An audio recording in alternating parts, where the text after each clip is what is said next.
From far and wide, Oilers fans, this is Dolynny TV. And welcome back to another Edmonton Oilers game preview here on Dolynny TV after what seems like a hell of a long time since we last did one of these. We're going to break it down. Obviously, everything's already come out, so we're going to talk a little bit about what tonight's action is going to look like for our Edmonton Oilers, who, you know what, honestly, it's been an interesting return since the All-Star break, right? Back-to-back OT losses, back-to-back blunders by Chris Russell, back-to-back goalie performances that were good but not great. And of course, you've got the situation with the lines, right? Connor McDavid and Leon Draisaitl still doing a lot of the heavy lifting. So tonight we look to see what I'm looking for right off the bat before I get into anything is obviously Lucic, Ratty, McDavid are still together for tonight's contest. That is what I am looking for to pop. I'm thinking, honestly, as I've said before, Lucic gets a single point, we lose every time. Lucic gets 2 points, we win. That's what 2017's been, or 2017, holy crap. 2019's been all about when it comes to Milan Lucic and the Edmonton Oilers. So, with him, with McDavid and Ratty, see, I'm out of practice. I'm rusty here, boys. When we go talk about that line, if they can get going from the get-go, get an early one, and possibly pot a second one mid-period in the first period, we are going to be flying against the Chicago Blackhawks this evening, and that's going to be absolutely phenomenal to see. Now, let's go get to the rest of the line combinations, since that's where I started. Kind of a weird spot to start. Lucic, McDavid, Ratty, as I said, on the top line. Then you've got Reeder, Draisaitl, Chiasson.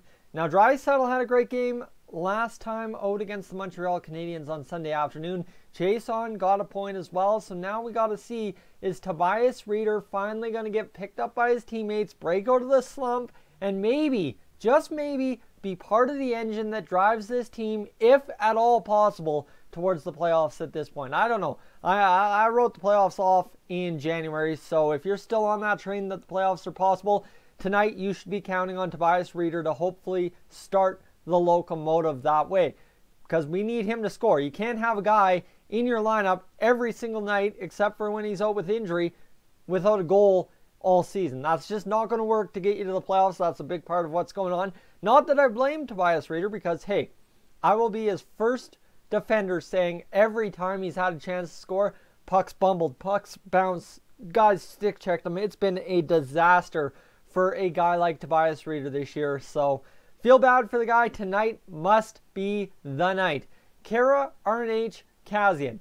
Love this line. Love, love, love this line. You've got two guys who bang and crash with Ryan Nugent-Hopkins, who he's an excellent passer, almost as good as Leon Draisaitl, I would say, in limited amount of time on McDavid's wing, right? You saw what RNH could do. Plus, he's got that nose for the net, and given Kara and Kassian also having a nose for the net, you want to talk about a lineup that could crash, bang, bash the puck into the net. That would be your line right there, and that's a true third line, especially when you talk about lining up the three Oilers centers. Oh, man, this is perfection by Ken Hitchcock. Problem is, he had to ask college coaches about that, so is it perfection by him, or is it perfection by maybe crowdsourcing? I'm not sure.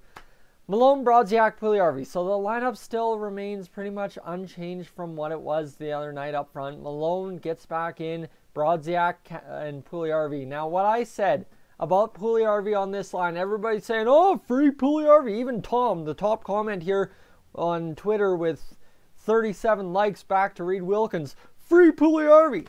No, guys, give up on it. He's getting his time to develop in the right spot. You can't expect every NHL player to develop in the right spot on the first line. Second line, it doesn't work. Yes, there's the argument to send him to the minors. It's need versus nurture at this point, and like I'm saying, would you rather throw him out on the first line, have him look like a clown, and have guys yelling at him in the stands every game that he's a bum? Or would you rather have him generating and driving like he has the past 2 games his own line? Me, I would go the latter, because I've been absolutely over the moon with Jesse Puljujarvi's compete, effort, and battle on the puck all this stretch, these past 2 games since the All-Star break. Now, guys, yes sir, here it is. I saved the best news of all For last, however, it's hinted by a terrible side note. Klefbom and Larson are reunited. Let's friggin' go, boys. That deserves a round of applause. Let's go. Finally, Klefbom and Larson are back together. However, oh crap, Tyson, don't get too happy because you said something else should happen. Yes, I did. I said Klefbom and Nurse should be together because Nurse Russell, as much as, yeah, I understand they're good D partners and I understand the argument for them. Thing is, Nurse is tearing it up. He's having a career year. And I don't have a clue in the world why you would bury Nurse behind Larson in the lineup depth chart when you could have Nurse and Klefbom together to try and just generate that extra bit of offense on the back end, especially 5-on-5, especially you talk about having the McDavid or Draisaitl line out there. Just that added benefit of Nurse and Klefbom together would possibly be enough to get a goal or two extra a game, which that's all we really need. A goal or two extra, we start winning 75% of these hockey games of late, right? So, sit here on the fence about it all you want, but I think that's what's got to happen. Nurse Russell, like I said, and if you're going to blame Ken Hitchcock for anything at all, you take a stab at him for the lineup, you take a stab at him for the goaltending, you take a stab for him going to college coaches and asking what's wrong with his lineup. Here's where you blame Ken Hitchcock. Matt Benning, somehow clueless Matt Benning, still being in the lineup at this point of the season in such a clutch, pivotal time. If, like I said, you're on that train that can still make the playoffs, why are you playing him? Petrovic, Manning, I will take over clueless Matt Benning all day, every day. And Cam Talbot is in net. So here's the thing. Right now, you're paying Cam Talbot $4 million and Mikko Koskinen $2.5 to sit on the bench. Obviously, yes, I see where the numbers go that you have to start Talbot. And to get rid of him, you will have to start him to show what he can do. Okay, fair. But guys, like this is just stressing me out because you know what happens. Cam Talbot will face a shot in the first 3 minutes. It'll be the first shot on net, and bang, it's back of the net for the Chicago Blackhawks. They take the 1-0 lead. We play catch up. Then we get exhausted. We give up a couple. We take some bad penalties. Game over midway through the third period. Or we'll have that feeling all the way through the third period. Well, you know what? We're up, but we're going to overtime no matter what. And Chris Russell's going to blow it. Well, guess what? At least we have Klefbom and Nurse to back up our overtimes now. But it's just nothing seems to work when Cam Talbot's in net. So guys, that's the lineup right there for you here on Dolynny TV as projected by Reed Wilkins of 630 Ched. Now, a couple of other notes we have to get to here. It is Ty Ratty's birthday. Happy birthday, number 8 from Airdrie, Alberta. And Andre Sekera has gone down to the Condors for a conditioning assignment. That's a couple other notes. And where else are we? Where did I see the other thing? Not February 3rd. Come on now. Scroll up, scroll up, scroll up, scroll up.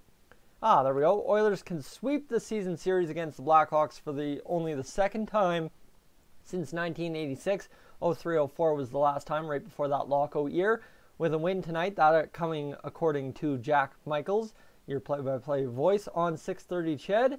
And a couple other things, lots of pregame comments that I don't want to get to. Cam Ward starts tonight for the Oilers. This again from Jack Michaels. Chicago has won just one game in 14 games against the Pacific Division opponents this year. 10-4-3 against the Central. That leads me to my super stat, which is actually a very simple look at the standings. Anaheim sits behind us in the standings, tied 51 points. The reason they're behind us, 2 less wins, 1 more game played. However, in 8th spot in the wild card chase, and right behind us, 2 points behind us, which can tie if we lose in regulation tonight, are the Chicago Blackhawks.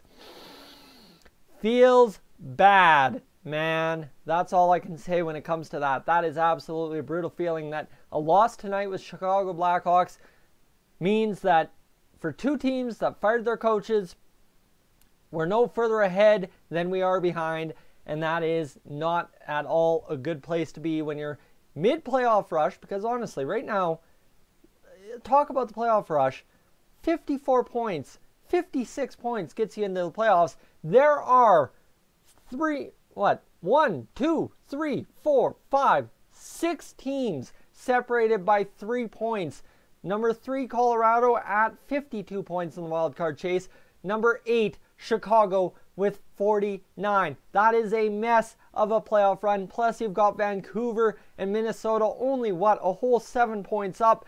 For that top wildcard spot is Minnesota. Like I said, the Oilers' true playoff race is against the Minnesota Wild. It all comes down to keeping pace and chasing them when they get down. That's the key for the Oilers to make the playoffs. However, it has not panned out so well of late.